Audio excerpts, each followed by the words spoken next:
Deere 323D, how to replace your tracks, what to do, what not to do. Here's a little tips and tricks. We use 2x10s. We were out in the bush. You can use a log, you can use anything. If you're out somewhere and you don't have a dealer or you can't afford to get a dealer to do it, this is how you do it. Okay, you put this log here. The thing is, the machine, you can use the bucket to raise the machine to lift up the track. What you do then, before you get into the machine, you have somebody there. You take this plate off right here. 2 bolts, 13 mil wrenches. Inside is a grease nipple, 10 mil wrench, and a 17 mil wrench. You take them out, take the big bolt out. Then, so there's two. There's a grease nipple and a big one. The grease nipple is in a big one. And the best thing is you take the grease nipple out. Sometimes the grease comes out. If it doesn't, there's a 17 mil. Take that bolt out, and so long it will come out the grease. This is your slider. This is going to slide your machine. We'll show you how the machine is lifting. I'll get Michael inside. We'll show you, and then I'll show you how to grease it. And this is one of the mistakes that we made on the first side, which is why it took us a couple hours on the first one. Yes, right? And we made a big mistake, and then not just that. We forgot to release the grease, and we had to fight with one track. The other track worked good. We applied tension.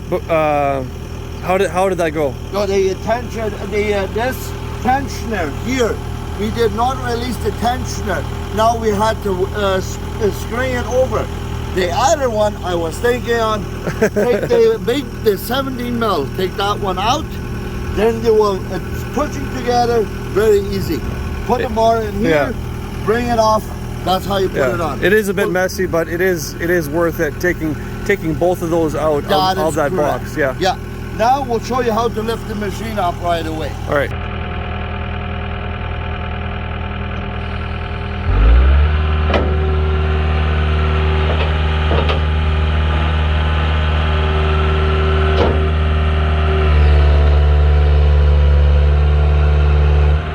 See what I mean, guys? Perfect. Exactly what you need.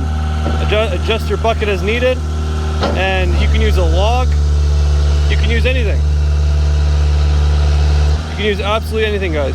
Easy done. 2x10s, piece of steel, whatever you need. That's how you do it. We'll explain your. He's just gonna go park it. We're gonna explain how we our method of how we put the belts on after we had the slack piston release. Different term, but you know what I mean. Okay. So now, when you have the track on off, the new track, you grab it.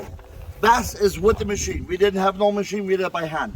You roll it, hold the track here, put it on the tooth first. Bring the track as close as possible. Yes. It's about 500 pounds of flipping track. Yeah, and then you get the top on first, okay?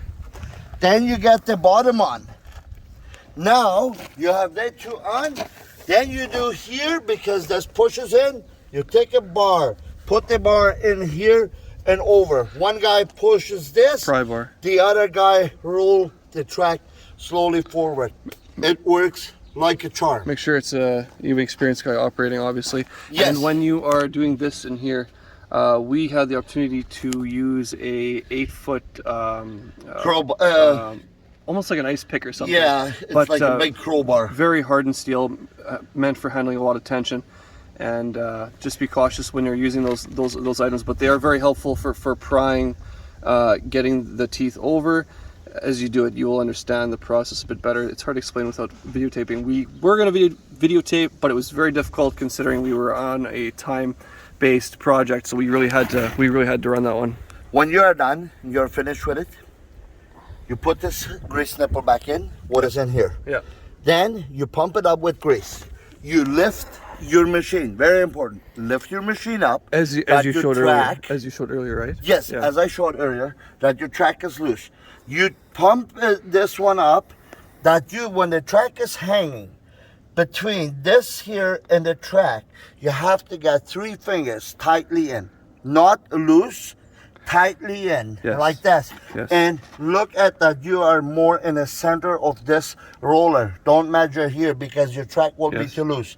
right here, close to the nipple, tight, getting tight 3 fingers in between. Yeah. The track is good.